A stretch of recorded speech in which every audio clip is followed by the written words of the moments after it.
Hello! Hi అండి. బాగున్నారా? అందరూ బాగున్నారా అండి? మరి మనకేంటంటే ఈ నెల శ్రావణ మాసం స్టార్ట్ అయిందండి. శ్రావణ మాసంలోని మొదటి శుక్రవారం ఈరోజు వచ్చింది. మరి అందరూ చేసుకొని ఉంటారు. అలాగే నేను కూడా ఈరోజు లక్ష్మీ తల్లికి నేను పూజ చేసుకొని చక్కగాను నైవేద్యాలు అవి తయారు చేసుకొని అమ్మవారి ముందు పెట్టి మహాలక్ష్మి తల్లి దగ్గర పెట్టుకొని చక్కగా నమస్కరించుకొని పూజా విధానం అంతా పూర్తి చేసుకొని నైవేద్యాలు ఇప్పుడు ఏం చేశానా అనేది వీడియోలో చేసి పెడదామనే ఆలోచనతోటి వీడియో ముందు తీసుకొచ్చానండి. ఈరోజు నేను మహాలక్ష్మి తల్లికి చక్కగా అండి క్యారెట్టు, మిర్చి, ఆనియన్ అన్నీ కలిపినవి గారెలు వేశానండి. అలాగే తీపి గారెలు చేశానండి. ఈరోజు నేను 2 రకాల నైవేద్యం తయారు చేశానండి. అలాగే అమ్మవారికి పెట్టాను. అలాగే వీడియోలో కూడా ఇప్పుడు మీకు పెట్టి చూపిస్తున్నానండి.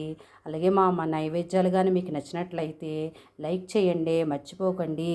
అలాగే సబ్స్క్రైబ్ చేయండి, అలాగే షేర్ చేయండి. అలాగే కామెంట్స్ ఎలా ఉన్నాయి, కామెంట్స్లోని ఎలా ఉంది అనేది నాకు కామెంట్ బాక్స్లో కొంచెం తెలియచేయండి, మర్చిపోకండి.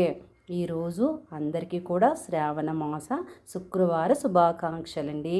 ఓకేనా అండి? బాయ్ అండి. థ్యాంక్ యూ అండి.